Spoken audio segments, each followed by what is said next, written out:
Hi friends, ఎలా ఉన్నారు? ఈరోజు మనం ఈ వీడియోలో డైరీ ఫామ్ లాస్ లేకుండా ఎలా స్టార్ట్ చేయొచ్చు, లాస్ లేకుండా ఎలా నడపచ్చు దాని గురించి వివరించడం జరుగుతుంది. కాబట్టి మీరు తప్పకుండా చివరి వరకు చూడగలరని కోరుతున్నాను. అయితే డైరీ ఫామ్ పెట్టాలనుకున్నప్పుడు మీ దగ్గర ఇన్వెస్ట్మెంట్ ఎంత ఉంది అవన్నీ ముందుగా అంచనా వేసుకోవాలి.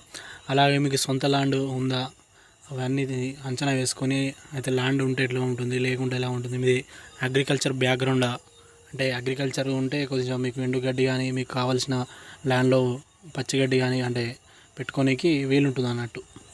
కాబట్టి మీరు ఫస్ట్ అన్నీ ఎస్టిమేట్ చేసుకోవాలి. అయితే మీరు ఎస్టిమేట్ ఎలా చేసుకోవాలి అంటే, డైరీ ఫామ్ స్టార్ట్ చేసేటప్పుడు మీరు పశువులు మీరు ఎంత పెట్టుబడి పెట్టగలరు దాన్ని అంచనా వేసుకొని తెచ్చుకోవాలి. అయితే ఈ పశువులు కూడా తెచ్చేటప్పుడు వీటిని కొంచెం నాణ్యత అంటే ఎలా అంటే అవి మంచి కాదా తెలిసిన వాళ్ళని తీసుకెళ్ళి చూస్తే బెటరు. ఎందుకంటే మీరు యూట్యూబ్లో చూసినట్టు అంత ఈజీగా ఉండదు ప్రాసెసింగు.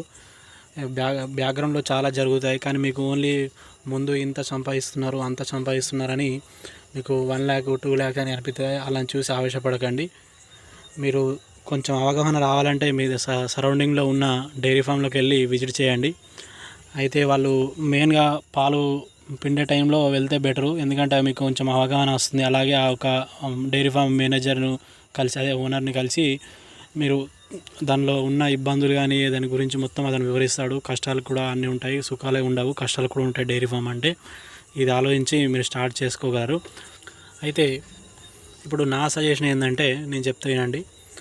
అయితే మీరు డైరీ ఫామ్ పెట్టాలనుకున్నప్పుడు మీరు ఒకవేళ చిన్న స్టార్ట్ చేస్తా అనుకుంటే ఫస్ట్ 2 పాలిచ్చే గేదెలు తెచ్చుకోండి.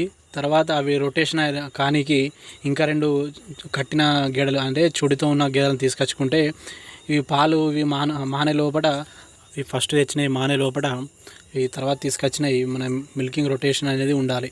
ఇలా మిల్కింగ్ రొటేషన్ అనేది ఉన్నప్పుడు మీ దగ్గర పాలు బయట తీసుకునే కస్టమర్లు కూడా ఎటు వెళ్ళకుండా ఉంటారు. ఈ రొటేషన్ వల్ల మీరు ఎల్లప్పుడూ కంటిన్యూగా ప్రాసెస్ చేయవచ్చు, ఇలా కొనసాగించవచ్చు. అయితే మీ యొక్క డైరీ ఫార్మ్స్ యొక్క ప్రాఫిట్స్ అనేటివి మీరు బయట మార్కెటింగ్ చేసుకునే దాన్ని బట్టి కూడా డిపెండ్ అయి ఉంటుంది. కాబట్టి మీరు బయట పాలు సేల్ చేసుకుంటే మీకు ఎక్కువగా వస్తాయి. అలా కాకుండా మీరు డైరీ బయట మిల్క్ సెంటర్లో డైరీలో పోసినప్పుడు మీకు అనేది చాలా తక్కువ వస్తుంది అమౌంట్.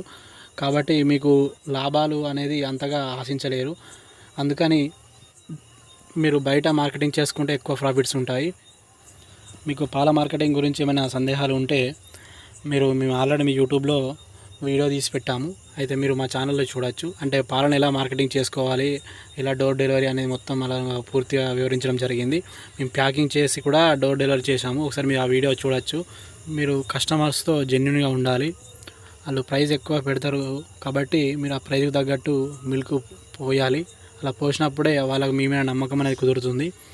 అలాగే మేము ఇంతకుముందు చెప్పాం కదా, ప్రైవేట్గా పాలు పోస్తే ఎక్కువ మనకు లాభాలు ఉంటాయని. ఎందుకంటే మీరు ఇందులో డైరీలో కానీ మిల్క్ సెంటర్లో అందులో పోసినప్పుడు మీకు తక్కువ వస్తాయి. ఇది బయట అమ్మడం వల్ల లీటర్కి ఇప్పుడు అందులో 50 పడకుండా ఈ బయట మీరు ప్రైవేట్గా అమ్మినప్పుడు మీకు 60-80 పడే అవకాశాలు ఎక్కువగా ఉంటాయి. అలా చేసుకోవడం వల్ల మీకు ప్రాఫిట్లు ఎక్కువగా ఉంటాయి. మీరు స్టార్ట్ చేయాలనుకున్నప్పుడు ఒక 1 month లేదా 2 months బిఫోర్ మీరు గడ్డి పెట్టుకోవాలి. గడ్డి పెట్టుకుంటే మీకు ఆ లోపు మీరు పశువులు తీసుకొచ్చినప్పుడు ఆ టైంకి ఆ గడ్డి అనేది కటింగ్కి వస్తుంది. అలా అయినా ఓకే. లేకుంటే మీరు మీ విలేజ్లో మీ సరౌండింగ్లో ఇది బంజరు భూములు ఏమంటారు, బీడు భూములు ఉంటాయి కదండి, అందులో మేపుకోవచ్చు. అందులో మేపుకొని వచ్చి మళ్ళీ నైటు పాలు పితుకోవచ్చు. అలా కూడా చేసేవాళ్ళు చాలా ఉన్నారు. మీరు దగ్గరలో ఎవరు ఉంటే అలానే అడిగి తెలుసుకోగలరు. మీకు ఇలా బంజరు భూములు ఇలా అవైలబుల్లో ఉంటే మీరు అందులో మేపుకోవడం వల్ల మీకు ఖర్చు తక్కువగా అవుతుంది. అంటే గడ్డి పెట్టుకోవడానికి ల్యాండ్ అవన్నీ అవసరం అవుతాయి కదా, ఇలా చేయడం కూడా కొంచెం లాభసాటిగా ఉంటుంది. మీకు నెక్స్ట్ వీడియోలో ఇంటర్నెట్ను వాడి మిల్క్ను ఎలా మార్కెటింగ్ చేయొచ్చో మీకు నెక్స్ట్ వీడియోలో వివరించడం జరుగుతుంది. తప్పకుండా వీడియో చూడగలరని కోరుతున్నాను. ఈ వీడియో కానీ మీకు నచ్చినట్లయితే లైక్ చేయండి, షేర్ చేయండి, సబ్స్క్రైబ్ చేయండి.